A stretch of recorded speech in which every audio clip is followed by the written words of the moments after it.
नमस्ते, म doctor Saroj Gaudel, consultant physician. विगत 7 वर्षदेखि यस एभरेस्ट हस्पिटलमा कार्यरत छु। म शनिबार बाहेक प्रत्येक दिन बिहान 10 बजेदेखि 5 बजेसम्म यहाँ उपलब्ध हुन्छु। आज चाडबाड नजिकैसँगै खानपिनको असरको बारेमा म केही कुरा भन्न गइरहेको छु। चाडबाड भन्ने बित्तिकै हाम्रो सरोकार चाहिँ सिधै खानपिनसँगै रिलेटेड हुन्छ। त्यसैले गर्दा चाडबाड भन्ने बित्तिकै खानपिनहरूको हाम्रो माछा मासुदेखि लिएर हरेक कुराहरू, मिठाईदेखि लिएर सबै कुराहरूको प्रयोग बढ्ने हुन्छ। त्यसले कस्तो असर गर्छ, सन्तुलित तरिकाले नखाँदाखेरि कतिको असर गर्छ भन्ने कुराहरूको बारेमा म भन्न गइरहेको छु। अब चाडबाडको बेलामा विशेष गरी दीर्घ रोगीहरूले चाहिँ विशेष ध्यान पुर्याउनु पर्ने देखिन्छ। जसरी प्रेसरको बिरामीहरू भए, मुटु रोगीहरू भए, दमको बिरामीहरू, किडनी कलेजोको बिरामीहरूदेखि लिएर बाथको बिरामीहरू, अझै पाइल्सको पनि हुनसक्छ बिरामीहरू। उहाँहरूले चाहिँ यस बिचमा चाहिँ यस दसैँ तिहार यो चाडबाडको बेलामा चाहिँ विशेष ध्यान दिनु भएन भने चाहिँ उहाँहरूलाई त्यस बेलामा अथवा तुरुन्तै पछि चाहिँ गाह्रो पार्ने अवस्थाहरू आउन सक्छ।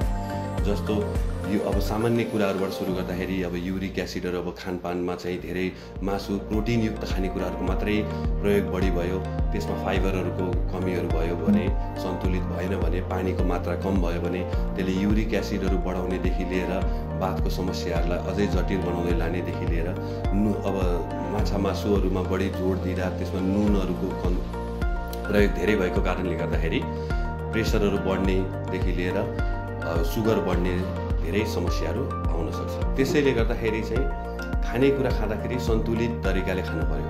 जस्तो हामीले प्रोटिन खायौँ भने अब मासु अन्डाहरू भनेको प्रोटिनहरू भयो, गेडागुडीहरू भनेको।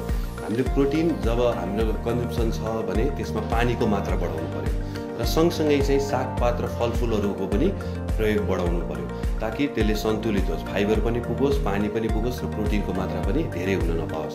त्यो हिसाबमा चाहिँ गरेदेखि चाहिँ आहार चाहिँ सन्तुलित हुन जान्छ।